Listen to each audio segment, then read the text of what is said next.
Assalamualaikum warahmatullahi wabarakatuh. Perkenalkan, nama saya Indah Dua Hening Tias dari program studi D4 Teknologi Radiologi Pencitraan Fakultas Vokasi Universitas Airlangga. Di sini saya akan mempresentasikan hasil penelitian saya dengan judul Studi Komparasi Filter Back Projection dan Adaptive Statistical Iterative Reconstruction dalam upaya optimasi kualitas citra CT thorax pasien coronavirus.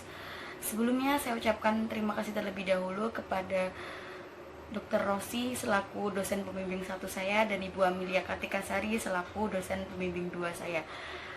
Dan tak lupa kepada Dr. Anggraini selaku dosen penguji dan Ibu Berliana selaku dosen penguji. Selanjutnya adalah latar belakang penelitian. Penelitian ini dilatar belakangi oleh yang pertama adalah banyaknya jumlah kasus terkonfirmasi positif coronavirus di kancah internasional maupun di Indonesia setiap harinya.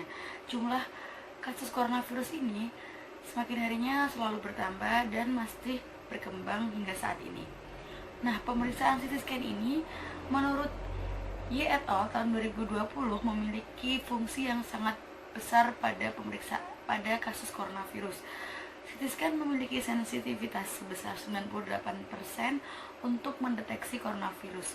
Nah, dari hasil sensitivitas ini kita dapat melihat gambaran dan tingkat keparahan dari pasien coronavirus. CT scan merupakan modalitas yang penting bagi pasien dengan klinis coronavirus, khususnya pada pasien dengan hasil pemeriksaan PCR false negatif. Nah, selain itu, dari hasil pemeriksaan CT scan ini kita dapat mengkelompokkan coronavirus berdasarkan tingkat keparahannya. Pengelompokan tingkat keparahannya ini didasarkan dari jumlah luasan paru yang terkena pneumonia atau gambaran-gambaran yang hadir di coronavirus. Salah satunya adalah gambaran ground glass opacity yang merupakan tanda awal dari coronavirus. Nah, selain itu, mengingat pemeriksaan CT scan ini penting bagi klinis coronavirus, kita juga perlu mengingat bahwasannya menurut Goto tahun 2012, CT scan merupakan modalitas dengan radiasi yang tinggi. Namun seiring berkembangan zaman, banyak penelitian terkait penurunan dosis radiasi namun tanpa mengurangi nilai diagnostik dan tanpa mengurangi kualitas citra. Salah satunya adalah dikembangkannya metode iterative reconstruction atau IR yang merupakan salah satu filter untuk menurunkan nilai noise dan dosis radiasi. Karena perkembangan waktu, maka banyak vendor yang mengembangkan iterative reconstruction ini. Salah satunya adalah GE. GE mengembangkan metode iterative reconstruction dengan nama ASIR atau Adaptive Statistical Iterative Reconstruction. Menurut penelitian yang dilakukan Higuchi et al. Tahun 2013, upaya meminimalisasi dosis dapat dilakukan pada pemeriksaan CT thorax. Pada penelitian ini, klinis pasien yang digunakan adalah klinis pasien dengan kanker paru-paru. Dan dari hasil penelitian ini mengatakan bahwa penggunaan iterative reconstruction tipe hybrid dapat menurunkan dosis radiasi dan tetap mempertahankan kualitas citra walaupun dengan dosis radiasi yang rendah. Dan gambaran ground glass opacity tetap dapat dievaluasi. Dari pemaparan latar belakang di atas dapat ditarik rumusan masalah, yaitu bagaimanakah komparasi penggunaan filter back projection dan adaptive statistical iterative reconstruction dalam upaya optimasi kualitas citra CT thorax pasien coronavirus. Adapun tujuan dari penelitian ini terdiri dari 2, yaitu tujuan umum dan tujuan khusus. Tujuan umum sendiri yaitu adalah untuk mengetahui hasil komparasi penggunaan rekonstruksi filter back projection dan adaptive statistical iterative reconstruction dalam upaya optimasi kualitas citra CT thorax pasien coronavirus. Sedangkan tujuan khusus terdiri dari 2. Yang pertama adalah untuk mengetahui efektivitas penggunaan filter back projection dan adaptive statistical iterative reconstruction dalam upaya optimasi kualitas citra CT thorax pasien coronavirus. Dan yang kedua adalah untuk mengetahui image rekonstruksi terbaik atau rekonstruksi citra terbaik dalam upaya optimasi kualitas citra CT thorax pasien coronavirus. Manfaat penelitian. Pada penelitian ini terdiri dari 3 manfaat. Yang pertama adalah manfaat teoritis. Manfaat teoritis yaitu penelitian ini diharapkan dapat memberikan informasi ilmiah tentang komparasi penggunaan filter back projection dan adaptive statistical iterative reconstruction dalam upaya optimasi kualitas citra CT thorax pasien coronavirus. Sedangkan manfaat praktisnya, dari manfaat teoritis diharapkan informasi ilmiah tersebut dapat digunakan radiografer sebagai acuan untuk pertimbangan dalam pemilihan image rekonstruksi terbaik dalam optimasi kualitas citra pasien coronavirus. Sedangkan manfaat untuk masyarakat yaitu dapat memberikan nilai diagnostik yang tinggi untuk mengevaluasi klinis coronavirus. Selanjutnya adalah hipotesa penelitian. H0 ini yaitu adalah tidak adanya perbedaan signifikan terhadap pengukuran kualitas citra, rekonstruksi filter back projection dan adaptive statistical iterative reconstruction. Sedangkan H1-nya yaitu adalah adanya perbedaan signifikan terhadap pengukuran kualitas citra, rekonstruksi filter back projection dan adaptive statistical iterative reconstruction. Selanjutnya yaitu ada di bab 2. Bab 2 ini membahas tentang tinjauan pustaka dari penelitian ini. Yang pertama adalah anatomi paru. Anatomi paru ini dibedakan menjadi 18 segmen. 18 segmen paru ini terdiri dari apikal, terdiri dari paru-paru kanan dan paru-paru kiri. Nah, paru-paru kanan dan paru-paru kiri ini akan dibedakan lagi menjadi 18 segmen yang terdiri dari apikal, posterior, anterior, middle, lateral, medial, superior, medial, lateral, posterior. Nah, dari 18 segmen paru ini kemudian kita dapat mengevaluasi seberapa banyakkah tingkat keparahan dari coronavirus, karena di sini kita dapat menilai yaitu untuk menentukan tingkat keparahan yaitu ringan, berat, dan sedang. Pada penelitian yang dilakukan oleh Yang et al tahun 2020 di sini mengatakan bahwa ketika kerusakan paru-paru, satu segmen paru-paru di situ terdapat ground glass ataupun konsolidasi maupun semi konsolidasi yang memenuhi satu segmen kurang dari 50%, maka diberikan skor 1. Sedangkan untuk kerusakan paru-paru pada segmen tersebut jika telah melebihi 50%, maka diberi skor 2. Sedangkan jika paru-paru tersebut masih bersih, maka skor yang diberikan adalah 0. Dari scoring ini, maka kita dapat menentukan berapakah tingkat keparahan tiap pasien coronavirus, yaitu dengan mengukur luasan kerusakan paru-paru. Nah, di sini dapat kita lihat gambar di sini ada gambar A, B, C, dan D, E, F. Nah, untuk gambar A dan B ini merupakan gambaran dari ground glass opacity. Seperti yang telah saya katakan bahwa ground glass opacity ini merupakan gambaran pertama yang muncul pada staging awal pasien coronavirus. Nah, biasanya ground glass opacity ini dapat dievaluasi menggunakan nilai HU. Nilai HU ground glass opacity ini sendiri yaitu antara rentang minus 700 HU hingga minus 500 HU. Sedangkan untuk gambar C dan D ini merupakan gambaran dari konsolidasi. Konsolidasi di sini memiliki rentang HU yaitu minus 200 HU hingga 60 HU. Dan yang gambar untuk EF ini merupakan gambaran gambaran efusi. Selanjutnya adalah gambar dari FBP dan ASIR blending interface. Blending interface di sini adalah yang dimaksud adalah percampuran antara penggunaan ASIR dan FBP. Biasanya gambar ini terdapat di workstation sebelum kita melakukan ASIR pada hasil citra. Nah, di sini level ASIR tersebut terdiri dari level 0% hingga level 100% tergantung kebutuhan yang kita butuhkan. Nah, ASIR dan FBP di sini disarankan oleh vendor yang digunakan adalah dengan ASIR level 30 hingga 50%. Mengapa demikian? Karena semakin tinggi level ASIR yang kita gunakan, maka akan berdampak pada hasil citra yang kita tampilkan akan oversmoothing. Ketika hasil citra oversmoothing, maka struktur-struktur kecil dari citra tersebut mungkin akan terlewatkan dan bahkan tidak dapat dievaluasi. Oleh karena itu, evaluasi penggunaan filter ini perlu ditinjau lebih lanjut untuk memastikan level berapakah filter terbaik untuk digunakan tiap klinis pasien.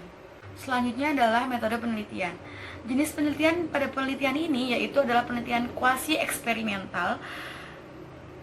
Jenis penelitian ini dipilih karena peneliti ingin membandingkan rekonstruksi terbaik antara filter back projection dan adaptive statistical reconstruction dalam upaya optimasi kualitas citra CT thorax pasien coronavirus. Nah, sampel dari penelitian ini menggunakan rumus Federer dengan hasil 9 sampel dari tiap tingkat keparahan, sehingga karena di sini ada 3 tingkat keparahan, maka didapatkan 27 sampel dan 9 sampel dari tiap tingkat keparahan, ringan, sedang, dan berat. Populasi penelitian ini yaitu adalah seluruh hasil pemeriksaan CT thorax pasien coronavirus di Rumah Sakit Nasional Hospital Surabaya yang memenuhi kriteria inklusi dan eksklusi. Kriteria inklusi di sini adalah raw data pasien COVID-19, yang kedua adalah raw data pasien COVID-19 dengan gambaran ground glass opacity. Jadi perlu ditekankan bahwa dari penelitian ini tidak memasukkan sampel pasien tanpa adanya gambaran ground glass opacity. Dan yang ketiga adalah raw data pasien dengan hasil pemeriksaan RT-PCR positif. Dan kriteria eksklusinya yaitu yang pertama adalah raw data pasien trauma chest, yang kedua adalah hasil raw data pasien COVID-19 ini dengan field of view ketika scanning tidak mencakup seluruh area paru, jadi paru-parunya terpotong. Dan yang ketiga adalah raw data pasien terdapat moving artifact ataupun beam hardening artifact. Dan selanjutnya adalah variabel penelitian. Variabel di sini terdiri dari 3 variabel: variabel terikat, variabel kontrol, dan variabel bebas. Variabel bebas ini yaitu adalah rekonstruksi asir, hasil citra rekonstruksi asir level 50 dan FBP. Dan yang kedua adalah variabel terikat. Variabel terikat ini yaitu adalah nilai SNR dan nilai hasil kuesioner citra CT thorax pasien coronavirus. Dan yang ketiga adalah variabel kontrol. Variabel kontrol ini yang dimaksud adalah parameter scanning. Selanjutnya adalah teknik pengumpulan data. Teknik pengumpulan data ini dimulai dari raw data CT thorax dengan diagnostik COVID-19. Raw data ini kita ambil dari rumah sakit. Nah, selanjutnya raw data ini dilakukan pengukuran tingkat keparahan, yaitu dapat dievaluasi dengan mengukur luasan derajat keparahan dari coronavirus, yaitu dengan mengukur seberapakah besar gambaran ground glass opacity, konsolidasi maupun semi konsolidasi di setiap segmen paru. Dan kemudian kita dapat mengelompokkan sampel tersebut ke kelompok ringan, sedang maupun berat. Nah, setelah kita kelompokkan, maka dilakukan rekonstruksi citra yaitu FBP dan ASIR level 50%. Level ASIR 50% dipilih karena menurut vendor sendiri bahwa ASIR level 50% ini merupakan level optimal tanpa oversmoothing pada citra. Nah, selanjutnya adalah dilakukan ekspor data dari workstation ke DVD dan kemudian disalin ke laptop. Setelah disalin ke laptop, maka di sini akan dilakukan analisa kualitatif dan kuantitatif. Analisa kuantitatif ini dilakukan dengan cara menghitung nilai SNR atau signal to noise ratio, yaitu dilakukan dengan melakukan peletakan ROI. Peletakan ROI ini diletakkan di 5 wilayah. Yang pertama ada di trakea, yang kedua ada di aorta ascendent, aorta descendent, ground glass opacity, dan background. Background ini yang saya maksudkan adalah udara. Setelah melakukan peletakan ROI, maka akan dilakukan perhitungan nilai signal to noise ratio menggunakan rumus SNR. Nah, setelah kita mendapatkan hasil nilai SNR, maka nilai-nilai SNR tersebut akan dikumpulkan di dalam tabel Microsoft Excel. Sedangkan untuk analisa kualitatif yaitu kuesioner, pengumpulan data dilakukan dengan memberikan kuesioner kepada 2 dokter reviewer atau dokter responden. Setelah memberikan 2 dua kuesioner ini. Kuesioner ini yaitu adalah berisi 4 kriteria penilaian. Penilaian yang pertama yaitu adalah ketajaman, penilaian kedua adalah noise, penilaian ketiga adalah artefak, dan penilaian keempat adalah kualitas citra keseluruhan.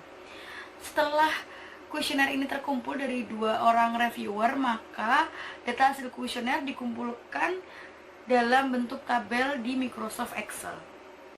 Selanjutnya adalah alur penelitian.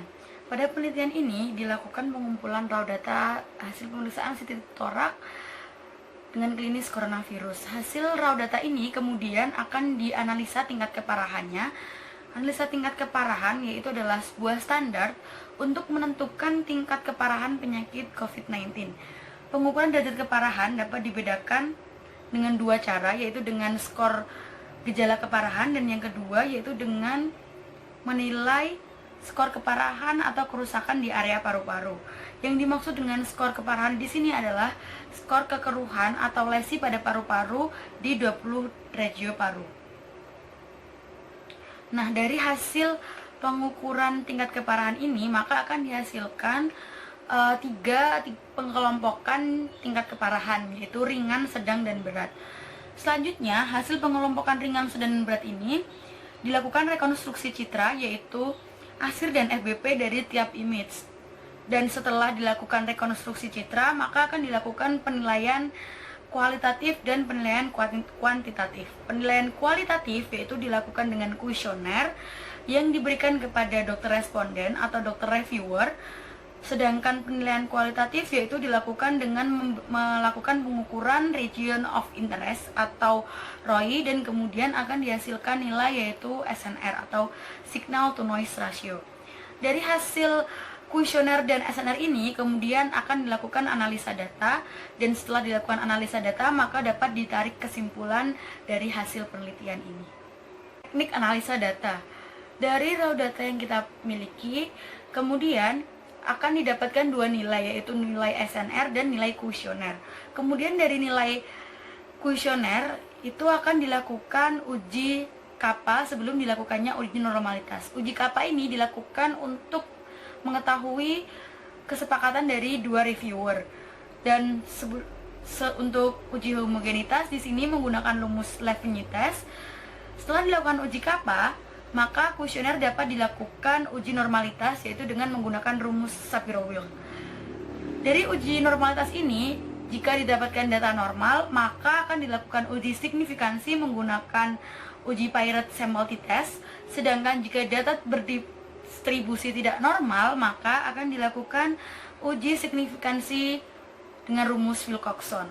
Sedangkan untuk data kuantitatif atau data SNR, ini akan dilakukan uji normalitas dan homogenitas. Uji homogenitas sama, yaitu dengan menggunakan rumus Levene test, sedangkan uji normalitas juga sama menggunakan Shapiro-Wilk. Ketika data dari SNR ini berdistribusi normal, maka uji signifikansi dapat dilakukan dengan menggunakan rumus sample pair t-test. Sedangkan untuk data yang berdistribusi tidak normal dapat dilakukan uji signifikansi menggunakan rumus Wilcoxon. Selanjutnya adalah hasil penelitian.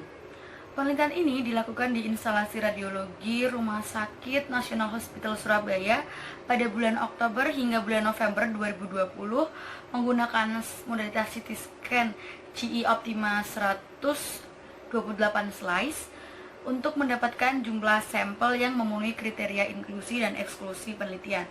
Jumlah data yang diperlukan dalam penelitian ini berjumlah 9 sampel dari tiap tingkat keparahan, sehingga jika ditotal dari seluruh tingkat keparahan, maka pada penelitian ini memerlukan 27 sampel penelitian.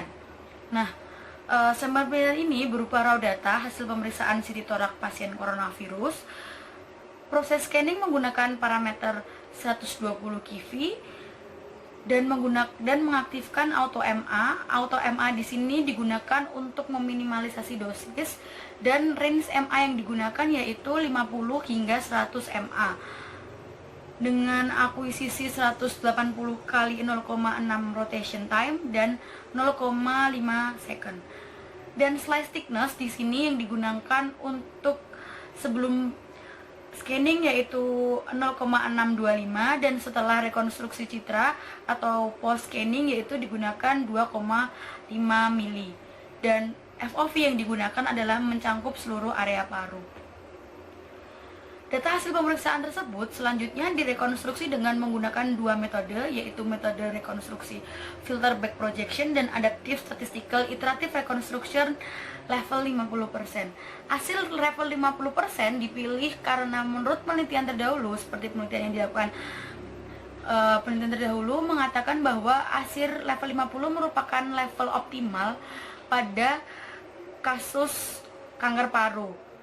Jadi hasil level ini dapat menurunkan dosis namun juga tanpa mengurangi nilai kualitas citra dan tetap dapat menunjukkan gambaran ground glass opacity yang ada di pasien. Hasil kuantitatif SNR. Nah, seperti kita ketahui pada tabel di atas, ini merupakan tabel dari hasil rata nilai SNR pada seluruh tingkat keparahan, yaitu tingkat keparahan ringan, sedang, dan juga berat.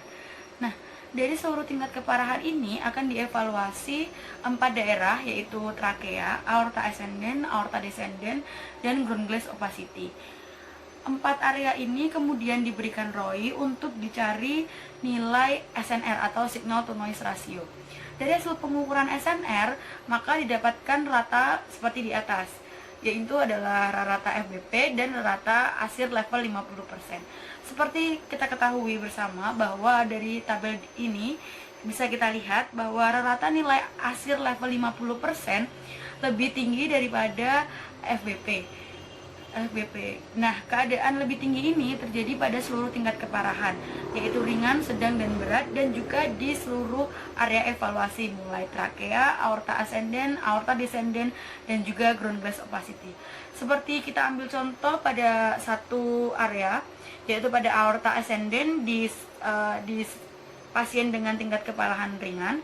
Di sini rata-ratanya adalah 3,10 untuk FBP, sedangkan untuk ASIR level 50 yaitu adalah 3,85. Berarti di sini terjadi peningkatan nilai SNR. Nah, keadaan peningkatan nilai SNR ini tidak hanya terjadi pada aorta ascendens di tingkat keparahan ringan, namun peningkatan ini terjadi di seluruh tingkat keparahan dan juga di seluruh area evaluasi. Jadi dapat dikatakan SNR dari ASIR level 50% lebih tinggi daripada SNR dari FBP. Ketika nilai SNR ini dipengaruhi oleh noise, sehingga dapat kita ketahui bahwa noise di ASIR level 50% ini lebih rendah daripada FBP. Jadi noise di sini berbanding terbalik dengan SNR. Selanjutnya adalah hasil kualitatif kuesioner. Seperti kita ketahui pada tabel di atas dan dari grafik di atas, ini dapat kita lihat bahwa kuesioner ini terdiri dari 4 kriteria penilaian, yaitu penilaian ketajaman, noise, artefak, dan kualitas citra keseluruhan. Nah, kemudian dari 3 tingkat keparahan ini dilakukan analisa secara kualitatif, yaitu kuesioner yang dilakukan oleh 2 orang reviewer. Dari hasil penilaian 2 orang reviewer ini maka dikumpulkan dalam bentuk tabel dan kemudian dilakukan rata dari hasil kuesioner. Dan hasil ratanya sebagai berikut. Dari tabel di atas dapat kita lihat bahwa nilai rata-rata rekonstruksi ASIR level 50% memiliki nilai rata ketajaman, noise, artefak, dan kualitas citra keseluruhan lebih tinggi dibandingkan dengan FBP pada seluruh tingkat keparahan maupun dari keparahan ringan, sedang, dan berat. Seperti contohnya pada penilaian ketajaman di kelompok sampel ringan, di sini rata-ratanya untuk FBP adalah 4, sedangkan untuk ASIR adalah 4,56. Dari sini dapat kita lihat bahwa terjadi peningkatan rata-rata dari hasil rekonstruksi FBP ke ASIR, dari rekonstruksi FBP ke ASIR. Dari sini dapat kita lihat bahwa rekonstruksi ASIR memiliki nilai ketajaman yang lebih tinggi, noise yang lebih rendah, artefak yang lebih sedikit, dan dapat memvisualisasi kualitas citra keseluruhan dengan baik. Selanjutnya adalah uji statistik. Uji statistik pertama yaitu dilakukan adalah uji normalitas. Uji normalitas ini dilakukan di kedua hasil data SNR maupun data kuesioner. Pada tabel di atas dapat kita ketahui di sini adalah ada hasil uji normalitas SNR. Pada hasil uji normalitas SNR ini dapat kita lihat seluruh sampel memiliki nilai signifikansi atau p-value di atas 0,05. Jadi di sini dapat dikatakan data hasil normalitas SNR ini data berdistribusi normal. Sedangkan pada data hasil normalitas kuesioner di sini ada beberapa data yang memiliki nilai p-value di bawah 0,05 sehingga dapat dikatakan data ini tidak berdistribusi secara normal. Nah, untuk data kuesioner ada data yang berdistribusi secara normal yaitu data noise. Dapat kita lihat pada tabel bahwa data noise ini memiliki nilai p-value di atas 0,05. Sedangkan untuk ketajaman, artefak, dan kualitas citra memiliki nilai p-value di bawah 0,05 sehingga dapat dikatakan data dari ketajaman, artefak, maupun kualitas citra keseluruhan berdistribusi tidak normal. Dari uji normalitas dilanjutkan dengan uji homogenitas. Uji homogenitas ini dilakukan di dua sampel juga, di dua data SNR maupun data kuesioner. Dari tabel di atas dapat kita lihat bahwa nilai signifikansi jika lebih dari 0,05 maka kelompok data ini dapat dikatakan homogen. Sedangkan jika nilai signifikansi di bawah 0,05 maka data tersebut dikatakan tidak homogen. Dari tabel di atas dapat kita lihat bahwa seluruh sampel dari nilai SNR maupun nilai kuesioner memiliki nilai p-value di atas 0,05 sehingga dapat dikatakan dari data SNR maupun data kuesioner berdistribusi secara homogen. Selanjutnya adalah uji signifikansi. Uji signifikansi ini terdiri dari dua karena dibedakan dari hasil uji normalitas. Ketika data diuji normalitas dan data tersebut berdistribusi normal, maka data tersebut dapat dilakukan uji normalitas menggunakan rumus sampel priority test. Sedangkan data dari uji normalitas ketika dia tidak berdistribusi normal, maka data tersebut harus dilakukan uji signifikansi menggunakan rumus Wilcoxon. Nah, di sini dapat kita lihat untuk tabel pertama. Di sini adalah tabel dari nilai SNR. Tabel nilai SNR di sini memiliki nilai signifikansi di bawah 0,05 sehingga dapat dikatakan data SNR ini memiliki nilai perbedaan yang signifikan. Perbedaan signifikan ini terjadi antara FBP dan ASIR. Jadi FBP dan ASIR memiliki beda signifikan pada penilaian SNR di seluruh tingkat keparahan dan seluruh area yang dievaluasi, yaitu trakea, aorta ascendens, aorta descendens, dan ground glass opacity. Sedangkan uji Wilcoxon di sini dilakukan pada data kuesioner. Namun tidak seluruh data kuesioner dilakukan uji Wilcoxon, mengingat data hasil kuesioner yaitu khususnya penilaian noise di sini berdistribusi normal. Oleh karena itu data dari noise dilakukan uji signifikansi menggunakan priority test yang ditunjukkan oleh tabel di bawah dari hasil SNR. Nah, di sini data noise ini pada tingkat kelompok ringan, sedang, dan berat memiliki nilai signifikansi di bawah 0,05 sehingga dapat dikatakan bahwa terdapat perbedaan yang signifikan dari hasil FBP ke ASIR. Nah, untuk uji Wilcoxon sendiri ini dilakukan pada penilaian ketajaman, artefak, dan kualitas citra keseluruhan. Dapat dilihat juga bahwa dari sini nilai signifikansinya tetap di bawah 0,05 sehingga dapat dikatakan bahwa hasil uji Wilcoxon pada kuesioner ini memiliki perbedaan yang signifikan. Jadi di sini dapat dikatakan terdapat perbedaan signifikan antara rekonstruksi FBP dan ASIR pada penilaian kuesioner maupun SNR. Selanjutnya adalah uji kappa.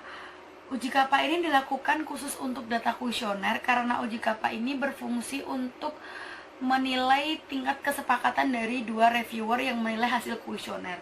Nah, dari hasil uji kappa dapat kita lihat di sini bahwa terdapat kesepakatan yang cukup bagus untuk ketajaman, yaitu untuk FBP 0,547, yang itu artinya bahwa nilai kappa ini dikatakan fair to good antara baris dengan kolom. Jadi di sini memiliki adanya kesepakatan antara reviewer 1 dan reviewer 2. Begitu juga dengan penilaian noise, artefak, kualitas citra keseluruhan di rekonstruksi FBP dan ASIR.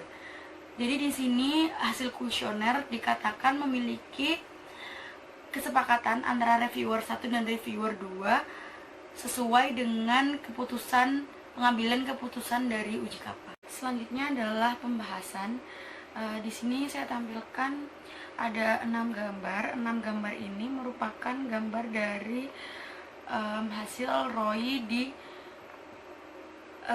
area ground glass opacity di tiap tingkat keparahan. Di gambar pertama yaitu merupakan tingkat keparahan ringan. Gambarnya ini ada FBP dan ASIR. Selanjutnya tingkat keparahan sedang sama gambar FBP dan ASIR, dan tingkat keparahan berat di gambar FBP dan ASIR.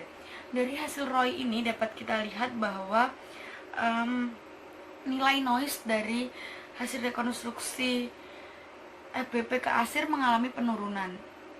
Nah, penurunan noise di sini sejalan dengan hasil penelitian yang dilakukan oleh Patro et al. Tahun 2016. Patro et al. Ini mengatakan bahwa ASIR adalah salah satu rekonstruksi algoritma pertama yang dilakukan pasca akuisisi. Tidak seperti rekonstruksi FBP, teknik ASIR melakukan proses iteratif hybrid menggunakan model matematik dan statistik untuk mengidentifikasi dan mengurangi noise pada gambar.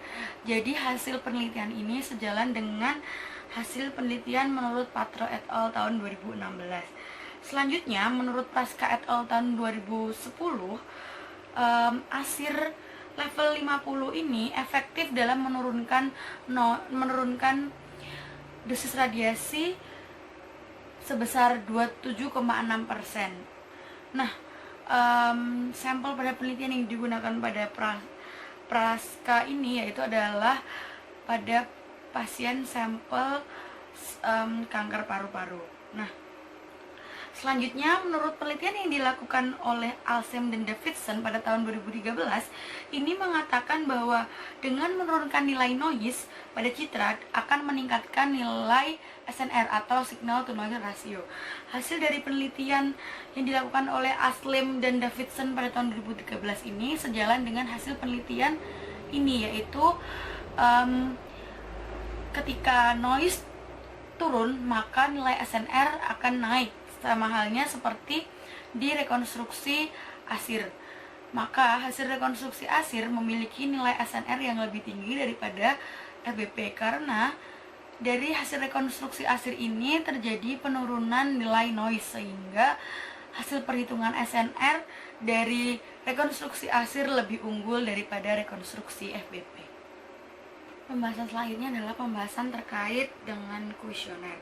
Selain menggunakan hasil penilaian citra secara kuantitatif, penilaian kualitas citra juga perlu dilakukan secara kualitatif, yaitu untuk mengkonfirmasi kembali nilai diagnosa dari citra yang dihasilkan oleh rekonstruksi FBP dan ASIR. Mengingat kualitas citra merupakan indeks penting dalam sebuah citra radiografi, dikarenakan kualitas citra merupakan hal yang harus diperhatikan dalam penegakan suatu diagnosa. Karena ketika kualitas citra suatu image itu jelas, maka semakin mudah dokter untuk mendiagnosa pasien tersebut. Nah, penilaian citra ini dibagi menjadi 4 aspek, yaitu penilaian ketajaman, noise, artefak, dan kualitas citra keseluruhan. Nah, penilaian 4 kriteria ini mengacu pada rekomendasi dari Komisi Internasional Unit Radiasi dan Pengukuran, ya, dari Europe guideline on quality criteria for computer tomography. Sehingga 4 kriteria penilaian ini sesuai dengan kriteria penilaian kualitas citra pada pemeriksaan CT scan standar internasional. Nah, seperti yang kita ketahui dari bab sebelumnya, slide sebelumnya, bahwa hasil rata skor dari tiap tingkat keparahan penilaian ketajaman, noise, artefak maupun kualitas citra keseluruhan mengatakan bahwa ASIR level 50% lebih unggul daripada FBP. Nah, di sini mengacu pada penelitian yang dilakukan oleh Leipzig et al. Tahun 2010 yang mengatakan bahwa semakin besar presentasi ASIR maka akan membuat hasil citra yang dihasilkan menjadi over smoothie. Nah, vendor ASIR sendiri menyarankan bahwa level ASIR 30 dan 50 merupakan level ASIR yang baik atau optimal untuk mengevaluasi sebuah citra. Hasil penelitian tersebut sejalan dengan hasil penelitian ini, yaitu menggunakan ASIR level 50% untuk mengevaluasi pasien dengan klinis coronavirus. Dari hasil pemaparan rata ini, dapat disimpulkan bahwa hasil citra ASIR level 50% memiliki ketajaman yang tegas dalam memvisualisasikan struktur anatomi seperti trakea, aorta ascendens, aorta descendens, dan memiliki sedikit noise dan tidak memiliki sedikit noise yang tidak menghalangi kualitas citra, sedikit artefak namun tidak menghalangi citra, serta menghasilkan kualitas citra yang cukup karena dapat memvisualisasikan gambaran ground glass opacity pada paru dengan jelas. Terkait tujuan khusus dari penelitian ini, yang pertama adalah efektivitas penggunaan rekonstruksi citra. Nah, efektivitas penggunaan rekonstruksi citra ini menurut penelitian yang dilakukan oleh Alsem dan Davidson tahun 2013, dengan menurunkan nilai noise pada citra akan meningkatkan nilai signal to noise ratio.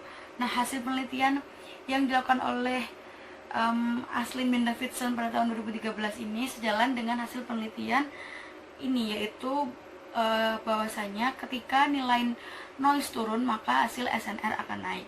Nah, noise turun yaitu adalah saat dilakukannya rekonstruksi ASIR, maka hasil SNR dari ASIR level 50% lebih tinggi daripada FBP, sedangkan noise dari ASIR 50% lebih rendah daripada FBP, sehingga noise dan SNR ini memiliki berbanding terbalik begitu. Dan untuk dari pemaparan hasil rata juga dapat disimpulkan bahwa hasil citra ASIR level 50% memiliki ketajaman yang tegas dalam memvisualisasikan struktur anatomi seperti gambaran trakea, ground glass opacity, aorta ascendens, aorta descendens, dan memiliki sedikit noise yang tidak mengganggu evaluasi citra, sedikit artefak namun tidak menghalangi citra, serta menghasilkan kualitas citra yang cukup karena dapat memvisualisasikan ground glass opacity pada paru dengan jelas. Nah, dari sini dapat kita tarik kesimpulan bahwa rekonstruksi terbaik untuk memvisualisasikan pasien coronavirus yaitu adalah rekonstruksi ASIR level 50%. Adapun keterbatasan pada penelitian ini yaitu yang pertama adalah pada penelitian ini tidak memasukkan faktor lain yaitu seperti berat badan. Berat badan merupakan faktor utama ketika kita melakukan penurunan dosis radiasi. Dan yang kedua adalah karena masih sedikitnya penelitian terkait penggunaan efektivitas iteratif reconstruction pada pasien coronavirus, sehingga literatur dari penelitian ini masih terbatas. Terbatasnya karena acuan dari penelitian ini masih menggunakan jurnal dengan klinis kanker paru, bukan klinis coronavirus, sehingga masih diperlukan banyak penelitian selanjutnya untuk membahas image rekonstruksi terbaik menggunakan sampel coronavirus. Dari pemaparan hasil Analisa data dan pembahasan dapat ditarik kesimpulan yang pertama, yaitu adalah terdapat perbedaan nilai SNR dan nilai kriteria kualitas citra secara kualitatif, yaitu meliputi nilai ketajaman, noise, artefak, dan kualitas citra keseluruhan antara rekonstruksi citra FBP dan ASIR level 50% pada tingkat keparahan ringan, sedang, dan berat kasus coronavirus. Dan yang kedua adalah rekonstruksi citra ASIR level 50% memiliki nilai SNR yang lebih tinggi dan citra yang dihasilkan memiliki ketajaman yang tegas dalam memvisualisasikan struktur anatomi seperti trakea, aorta ascendens, dan aorta descendens. Memiliki sedikit noise yang tidak menghalangi citra, sedikit artefak yang tidak menghalangi citra, serta menghasilkan kualitas citra yang cukup karena dapat memvisualisasikan lesi ground glass opacity pada paru dengan jelas daripada rekonstruksi citra FBP. Adapun saran dari penelitian ini ada 3. Yang pertama adalah pada penelitian selanjutnya sebaiknya untuk evaluasi SNR lebih baik menggunakan workstation. Mengapa? Karena penggunaan workstation ini dapat mengurangi waktu dan juga dapat memudahkan kita sebagai peneliti dalam melakukan pembelian ROI atau Region of Interest.